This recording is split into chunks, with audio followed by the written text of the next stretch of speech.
Okay, Sophie, let's take a look at your resume.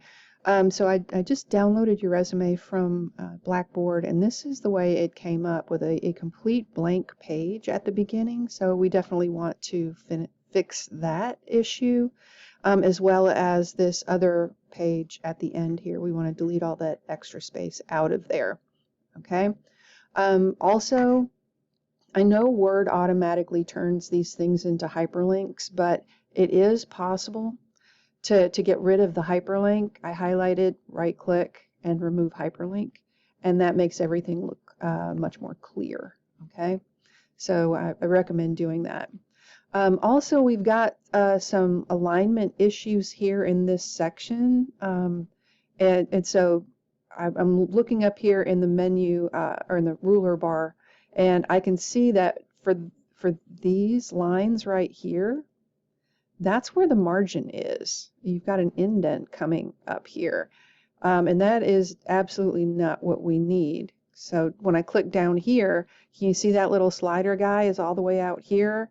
But when I click up here, the slider is showing right here.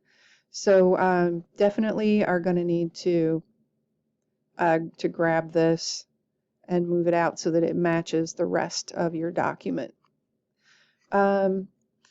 Also, this line underneath your headings and before your content, I know that we're seeing a line here too, but notice in the template or the sample document, that lines up with the words that are in the document, and this doesn't. So this definitely looks a little odd. So make sure that your text is lining up with the border that you have underneath it. I'd also recommend, since you don't have a full page of content here, that you add just a little bit of space above the first item that comes underneath the heading. And there's a couple different places to do it, but you can have spacing before and after. So I'm going to pop this up. And you see, just by adding a little bit 6-point spacing before, it gives me a little extra space and definitely makes it easier to read. Now, once you get more experience and you're trying to make everything fit on a page, those are the kinds of things that we take out. But here, since we're actually trying to add some content, definitely I recommend adding it. Under your education section, Wake Young Women's Leadership Academy, Raleigh, North Carolina should be out here to the margin, just like in the sample. Your expected graduation date. You have May, you need to have the year that you expect to graduate as well, and that should also be out to the margin. I'd also recommend that you add St. Augustine's University to this and have yourself as an early college student and what your GPA is for your college classes as well. That too will help fill up some of this empty space, and it adds a little bit extra to show what amazing student you are, that you got college credits while you're still in high school. From the work experience, once again, we need to make sure that we have things formatted like this over here. So the Raleigh, North Carolina would be aligned out here to the right margin along with the dates. Make sure also that you're not telling us stuff that we already know. I mean, if you're a Starbucks barista, I know that you're creating drinks, but in order to get this very important information in, there are different ways to express that you had to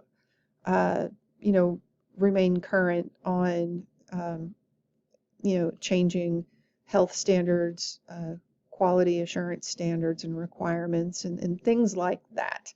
So please watch those 2 TikTok videos that I included in the assignment and see what you might be able to transform with these bullet points. The other thing that I wanted to mention is this one and only one bullet point comes out here to the margin, but all of the others don't do that. So if you click on a line keep your eyes on this ruler bar. And on your computer, under View, Show, check Ruler, and that shows up the ruler, okay? And the ruler tells you a lot about what formatting is going on here.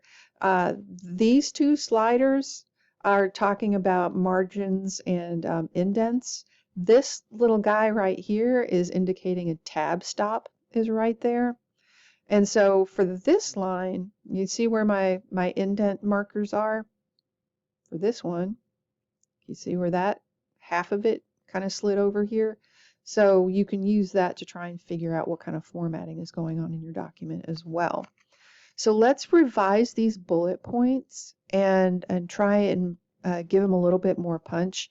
I like that you're adding some detail here. Those are good things, but I feel like we can do a little bit more with those. Same thing with the leadership development for the Student Government Association. This also needs to be formatted just like your work experience, with the city and the dates aligned to the right margin. And definitely give me more detail here. What kinds of student activities? How many? Did you have a budget? Did you do this independently? Did you work with a team, lead a team? What, tell me, because all those things are definitely transferable skills to your career. So more detail about these guys right here. Certified in Word and PowerPoint, good job. See if you can get a certification in Excel, and this would be really strong. So let's take care of some of these formatting issues, some of these edits and additions, and let's take a look at your revised resume.